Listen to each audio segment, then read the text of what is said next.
নমস্কার, আমি কুণাল ঘোষ। কয়েকটি কথা একটু বলার জন্য এই ভিডিও। প্রথম কথাটা একদম পরিষ্কার করে বলি, তৃণমূল কংগ্রেসের সৈনিক ছিলাম। আমার নিজের অনেক অভিমান, রাগ। আজকে যারা যত কিছু বলছেন 13-14 সালে আমি নিজে আমার জীবন দিয়ে যন্ত্রণা কাকে বলে দেখে এসেছি। তারপরেও দলের প্রতি আনুগত্য রেখে এই দলটাতেই ছিলাম, আছি। এবং খুব পরিষ্কারভাবে বলছি, আমি অন্য দল সরকার গড়লেও আমি তৃণমূল কংগ্রেসের সৈনিক ছিলাম, আছি এবং থাকব। যে আনুগত্যের পরীক্ষা আমি দিয়েছি, আমার নিশ্চয়ই দলের কিছু কর্মপদ্ধতি, কিছু কাজ, আমার নিশ্চয়ই সেখানে প্রতিবাদ আছে, অভিমান আছে, বক্তব্য আছে। কিন্তু আমি দলের প্রতি বা আমার সহকর্মীদের প্রতি আনুগত্য বা নেত্রীর প্রতি আনুগত্য থেকে সরিনি, আমি সরছি না।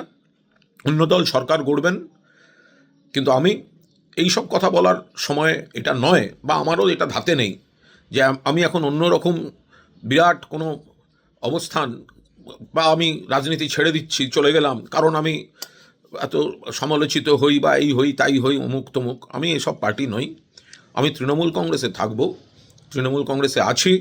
এবং গত কয়েকদিন যেটা যাচ্ছে সেটা হচ্ছে বিভিন্ন জায়গায় আমাদের কর্মীদের, আমাদের বেলেঘাটাতে যে আক্রমণ হচ্ছে, সন্ত্রাস হচ্ছে বা হয়েছে, সেটা কিভাবে কমানো যায়, সেটা কিভাবে থামানো যায়, তাদের পাশে কিভাবে থাকা যায়। যাকে মারা হয়েছে তার পরিবারের পাশে মর্গ অবধি যাওয়া, সেখানে যত তাড়াতাড়ি বডি বেরোয়, শ্মশানে যত তাড়াতাড়ি হয় কাজ হয়, যতটা সম্ভব পাশে থাকা যায় করছি। যেখান থেকে খবর আসছে, কাউন্সিলরদের সঙ্গে যোগাযোগ রাখছি, তারা যা বলছেন, থানা, পুলিশ, অ্যাডমিনিস্ট্রেটিভ, যেখানে কোনো অঘটন ঘটেছে, কারো কোথাও আক্রমণ বা কিছু হয়েছে, আমি শটান বেশ কিছু জায়গায় নিজে গেছি, আবার বেশ কিছু জায়গায় আমি যাইনি। তার কারণ হচ্ছে আমার যাওয়াটা কোনো ব্যাপারই না, এসব আমি ধরি না। আমি গেলাম, ছবি উঠলো, কুণাল ঘোষ একেবারে ময়দানে, এখন সেই সময়টা নয়। কুণাল ঘোষের না হয় ছবি বেরোলো, কিন্তু কুণাল ঘোষ ফিরে আসার পর যদি তার উপর আবার অ্যাটাক হয়, কুণাল ঘোষ সেই প্রচারে যাবে না। বরং কুণাল ঘোষ কী করছে, যে সেই এলাকায় ওটাকে শান্তিটা রাখতে কি কি করা যায়, কাদের সঙ্গে কথা বলা যায়, কুণাল ঘোষ দিন রাত সেই কাজ করে যাচ্ছে। রাত 2টো, 2:30, 3টে অবধি করছে, থানাকে বলছে, পুলিশকে বলছে, যা যা করার সব করছে। কিন্তু যেখানে নিজে যাওয়া, যেখানে নিজে গেলে যার কাছে যাচ্ছি সে বিপদে পড়বে, এই মুহূর্তে কটা দিন একটু ঠিক করে ব্যাপারটাকে কন্ট্রোলে আনা, এবং সেটা খানিকটা হচ্ছে। এবং কিছু ক্ষেত্রে যাদের বিরুদ্ধে অভিযোগ তাদেরও অনেকেই সহযোগিতা খানিকটা করার অন্তত আশ্বাস চারপাশে দিচ্ছেন। এবং এখানে দুটো ভাগ আছে, একটা হচ্ছে বিজেপিরই অনেকে অতি উৎসাহী হয়ে আক্রমণ করছেন বা বাড়াবাড়ি করেছেন, আবার উল্টো দিকে আমাদের দলের কেউ কেউ এমন কিছু স্থানীয় ভিত্তিতে আচরণ করেছেন বা লোকের বিরক্তির কারণ হয়েছেন, সেইটা এখন এই সুযোগে বেরিয়ে আসছে। ফলে দুটো আলাদা জিনিস। ফলে দুম করে সব ব্যাপারটাতেই এগিয়ে গিয়ে একরকমভাবে একই সুরে প্রতিবাদ করা, সেটা হয় না। আমাকে কেস টু কেস দেখে সেই মতো করে করতে হচ্ছে।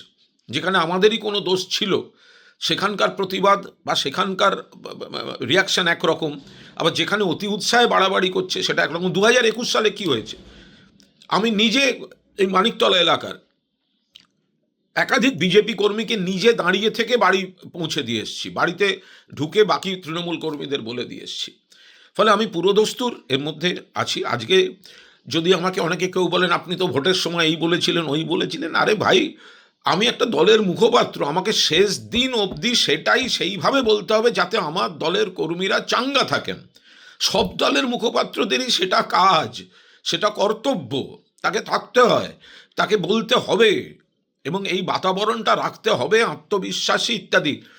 আমি কোথাও একটা গন্ধ, কোনো একটা বিপদে, সেটা চক্রান্তের বিপদ হতে পারে, সাংগঠনিক কোনো দুর্বলতার বিপদ হতে পারে, মানুষের বিরক্তি, যে কারণে আমি যে কাগজের দায়িত্বে সংবাদ প্রতিদিন, তাতে এইবার এই প্রথম কোনো এক্সিট পোল বা সমীক্ষা প্রকাশ করিনি।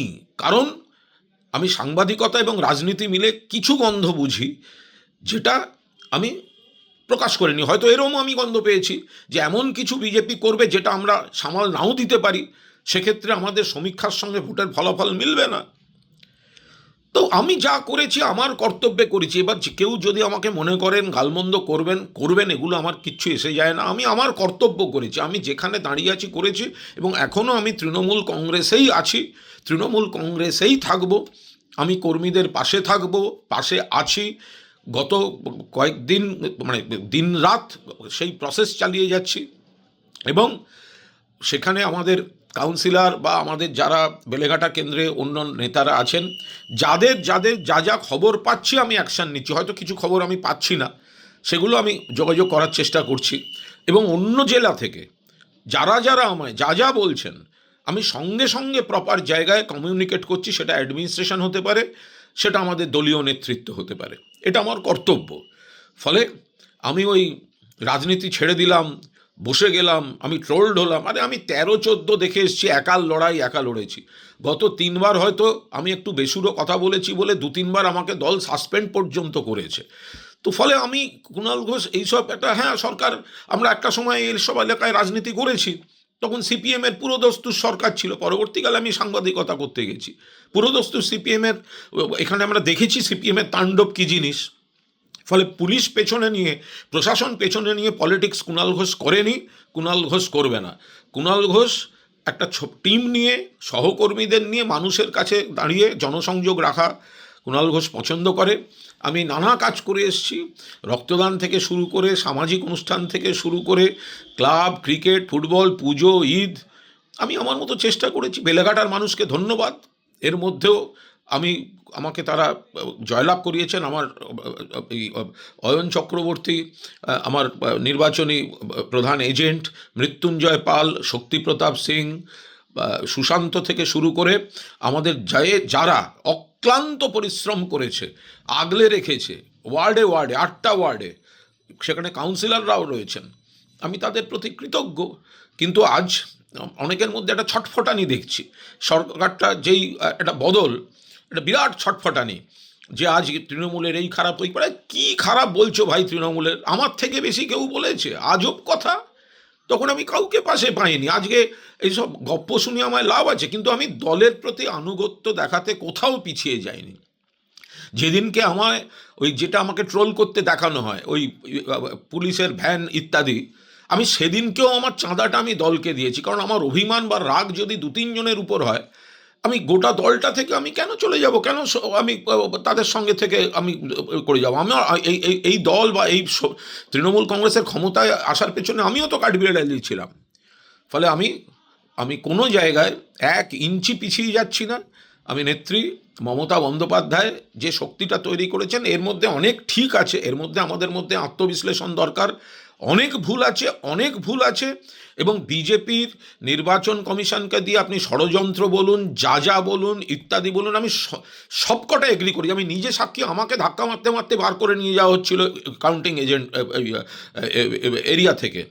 ওনার মৃত্যুনার আমার তো মোটামুটি যা গালাগালি সেদিন করে আমাদের বার করে দিয়ে লুট করতে চাইছিল, আমরা মাটি কামড়ে না থাকলে ও সিট বেরোতো না, সব ঘুরিয়ে দিত, পরে আমাদের ভোট কর্মীরাই বলেছেন। তো এই জায়গায় দাঁড়িয়ে তো আমি কোনো অবস্থায়, আমার হাঁটুও কাঁপছে না। হ্যাঁ, 4-5টা ডিস্টার্বড হচ্ছে, একটা কাঠামো বদল হয়, তো এটাই তো জায়গা যে আমি সুসময়ে যদি দলের আমি থেকে থাকি, তাহলে আমি দুঃসময়ে রাতারাতি আমার চিত্তচাঞ্চল্য দেখা যাবে কেন? বিজেপির মধ্যেও আমার পরিচিতি বা আমার কোনো পরিচিত নেই তা নয়, সিপিএমেও আছে, কংগ্রেসেও আছে, এসইউসিতেও আছে, কারণ আমি দীর্ঘদিন সাংবাদিকতা করেছি বা দীর্ঘদিন ধরে এইসবের মধ্যে আছি। কিন্তু আমি এবার কি করব, আমারটা একটু ভেবে দেখো। তারাও ভাবার পরিস্থিতিতে নেই, বিরাট জয় পেয়ে বসে আছেন, আর আমিও বলার পরিস্থিতিতে নেই। তার কারণ আমি আলেকজান্ডারদের স্যালুট করতে পারি, কিন্তু আমি পুরুন নীতি থেকে সরব না।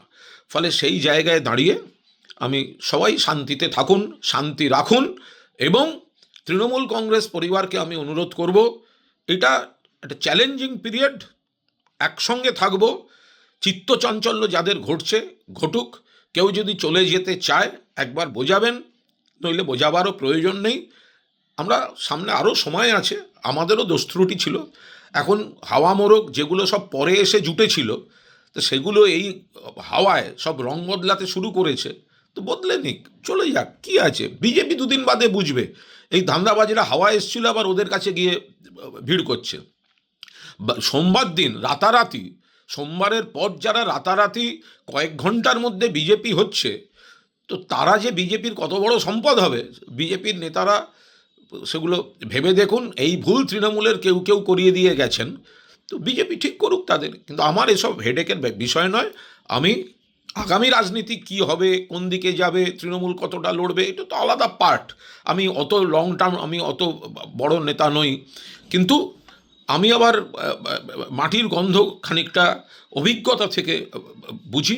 তো আপাতত আমার এটাই সিদ্ধান্ত, এবং আমি গত কয়েকদিন দিন রাত আছি। আমি চারটি ক্যামেরা নিয়ে আমি কোনো এলাকায় গিয়ে নিজের ছবি তোলাতে পারি যে আমি দুর্গতদের পাশে। কিন্তু আমার মনে হয়েছে দায়িত্বজ্ঞানহীন কাজ হবে। যেটুকু যাওয়ার যাচ্ছি, যেখানে যাওয়ার যাচ্ছি, সকাল 9টায় হলেও যাচ্ছি, রাত 12:30টায় হলেও যাচ্ছি।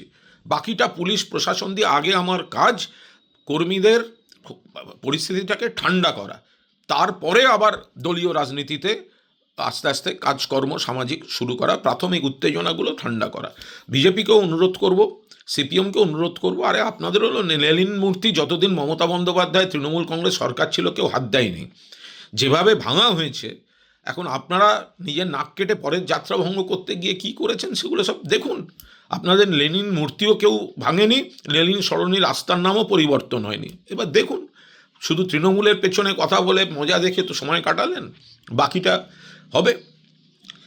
কয়েকজন হাতে গোনা কর্মীও যদি থাকে, তাহলেও তৃণমূল কংগ্রেসে ছিলাম, আছি, থাকবো। দলের সুসময় ছিলাম, আর দুঃসময় আমার পা কাঁপবে।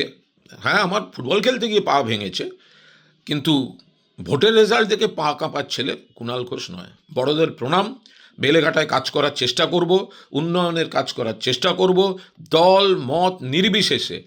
বিজেপি, সিপিএম, কংগ্রেস, সমস্ত বা যারা রাজনীতি করেন না, যে যখন আমাকে দিয়ে যদি কোনো উপকার হয় আমি করার চেষ্টা করব, এইটুকু বলার জন্য আপনাদের কাছে আসা। সবাই ভালো থাকবেন। বড়দের প্রণাম, বাকিদের শুভেচ্ছা।